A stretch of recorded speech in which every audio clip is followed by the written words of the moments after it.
Hi hello welcome to my channel cook with Nisa UK ಫುಡ್ಗೆ ಸ್ವಾಗತ.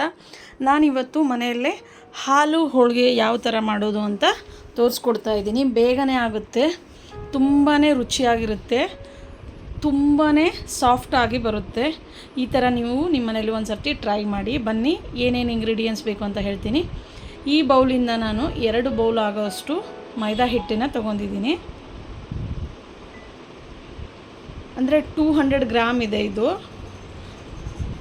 ತೂಕ ಮಾಡಿ ನೋಡಿದಾಗ ಈ ಬೌಲು 100 ಗ್ರಾಮ್ಸ್ದು ಇದೆ, 200 ಗ್ರಾಮ್ ಇದೆ. ಮೈದಾ ಹಿಟ್ಟು ತೊಗೊಂಡಿನಿ.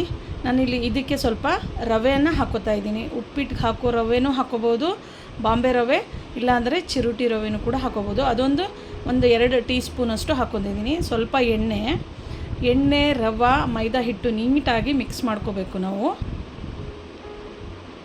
ನೀಟಾಗಿ ಮಿಕ್ಸ್ ಮಾಡ್ಕೊಂಡು ಇದಕ್ಕೆ ಸ್ವಲ್ಪನೇ ನೀರು ಹಾಕಿ ಕಲಿಸ್ಕೋಬೇಕು. ಹಿಟ್ಟು ಪೂರಿ ಹದಕ್ಕೆ ಕಲಿಸ್ಕೋತೀವಲ್ವ, ಆ ಥರ ಕಲಿಸ್ಕೊಂಡ್ರೆ ಸಾಕು.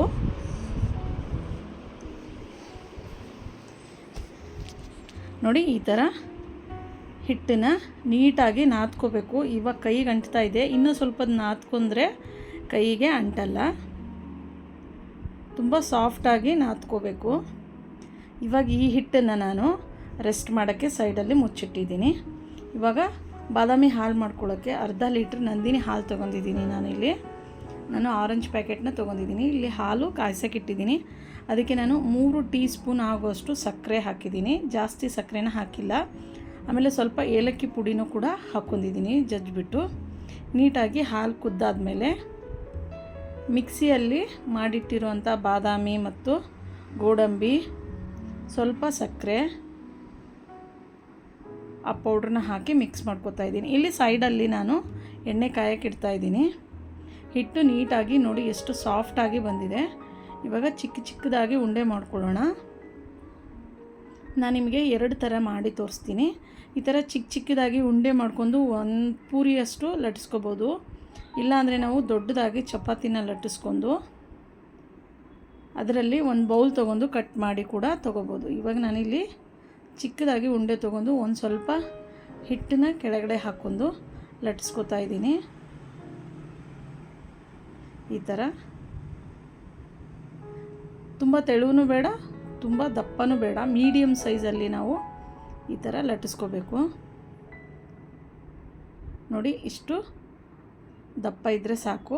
ಇವಾಗ ಒಂದು ದೊಡ್ಡದಾಗಿ ಚಪಾತಿನ ಲಟ್ಟಿಸ್ಕೊಂಡಿದ್ದೀನಿ. ಇವಾಗ ಈ ಥರ ಬೌಲ್ ತೊಗೊಂಡ್ಬಿಟ್ಟು ಇದ್ರ ಮೇಲೆ ಹಿಟ್ಟು ನಾನು ಒಂದು ಸ್ವಲ್ಪ ಕೈಯಿಂದ ಹಿಂಗೆ ತಟ್ಟಿಬಿಟ್ಟಿದ್ರೆ ಈ ಥರ ರೌಂಡ್ ಶೇಪಲ್ಲಿ ಪೂರಿ ರೆಡಿ ಆಗುತ್ತೆ. ನೋಡಿ ಎಷ್ಟು ಚೆನ್ನಾಗಿ, ಎಷ್ಟು ರೌಂಡಾಗಿ ಬಂದಿದೆ. ಇದೇ ಥರ ಎಲ್ಲ ರೆಡಿ ಮಾಡ್ಕೊಳ್ಳೋಣ ನಾವು. ಇವಾಗ ನಾನು ಇದಕ್ಕೆ ಮಿಕ್ಸ್ ಮಾಡಿರೋವಂಥ ಪೌಡ್ರನ್ನ ಹಾಕೋತಾ ಇದ್ದೀನಿ. ಬಾದಾಮಿ ಮತ್ತು ಗೋಡಂಬಿ, ಸ್ವಲ್ಪ ಕೇಸರಿ ಹಾಕಿ ರುಬ್ಬಿರುವಂಥ ಪೌಡ್ರ್ ಇದು. ಬಾದಾಮಿ ಹಾಲಿಲ್ಲಿ ರೆಡಿಯಾಗಿದೆ. ಇಲ್ಲಿ ಎಣ್ಣೆನೂ ಕೂಡ ಕಾದಿದೆ. ನಾನು ಪೂರಿನ ಎಣ್ಣೆಯಲ್ಲಿ ಬಿಡ್ತಾಯಿದ್ದೀನಿ. ತುಂಬ ಚೆನ್ನಾಗಿ ಊದ್ಕೊಂಬರುತ್ತೆ, ದಪ್ಪಗಾಗುತ್ತೆ ಇದು ಪೂರಿ. ತಿನ್ನೋಕ್ಕೂ ಕೂಡ ಅಷ್ಟೇ ರುಚಿಯಾಗಿರುತ್ತೆ. ಈ ಥರ ನಿಮ್ಮ ಮನೇಲಿ ನೀವು ಒಂದು ಸರ್ತಿ ಟ್ರೈ ಮಾಡಿ, ಟೇಸ್ಟ್ ಮಾಡಿ, ಕಮೆಂಟ್ಸಲ್ಲಿ ಹೇಳಿ ನಿಮ್ಮ ಮನೇಲಿ ಮಾಡಿದಾಗ ಹಾಲು ಪೂರಿ ಹೇಗೆ ಬಂತು ಅಂತ. ಹಾಲು ಹೋಳಿಗೆ, ಹಾಲು ಪೂರಿ ಏನಾದರೂ ಹೇಳಿ, ಇದು ಹಾಲು ಹೋಳಿಗೆ ಅಂತಲೇ ಹೇಳ್ತಾರೆ. ನೋಡಿ ಇಷ್ಟು ದಪ್ಪ. ನಾನು ಕರೆದುಬಿಟ್ಟು ಒಂದು ಸ್ವಲ್ಪ ಹೊತ್ತು ಆಯಿತು, 10-15 ನಿಮಿಷ ಆಯಿತು ಇಟ್ಟು, ಅಂದ್ರೂ ಕೂಡ ಅದು ಏನೂ ಆಗಿಲ್ಲ, ಅಷ್ಟೇ ಇದೆ. ಇಲ್ಲಿ ಎಲ್ಲ ರೆಡಿ ಮಾಡಿ ಒಂದು ಪ್ಲೇಟಲ್ಲಿ ನಾನು ಹಾಕಿ ಹಾಲು ಹೋಳಿಗೆನ ತೋರಿಸ್ತಾ ಇದ್ದೀನಿ. ನೋಡಿ, ಅಷ್ಟೇ ಕ್ರಿಸ್ಪಿಯಾಗೂ ಕೂಡ ಅಷ್ಟೇ ಇದೆ, ಅಷ್ಟೇ ಸಾಫ್ಟ್ ಇದೆ, ತಿನ್ನೋಕ್ಕೂ ಅಷ್ಟೇ ರುಚಿಯಾಗಿ ಬರುತ್ತೆ. ಇದ್ರ ಮೇಲೆ ರೆಡಿ ಮಾಡಿ ಇಟ್ಟಿರುವಂಥ ಬಾದಾಮಿ ಹಾಲನ್ನು ಹಾಕ್ಕೊಳ್ಳೋಣ.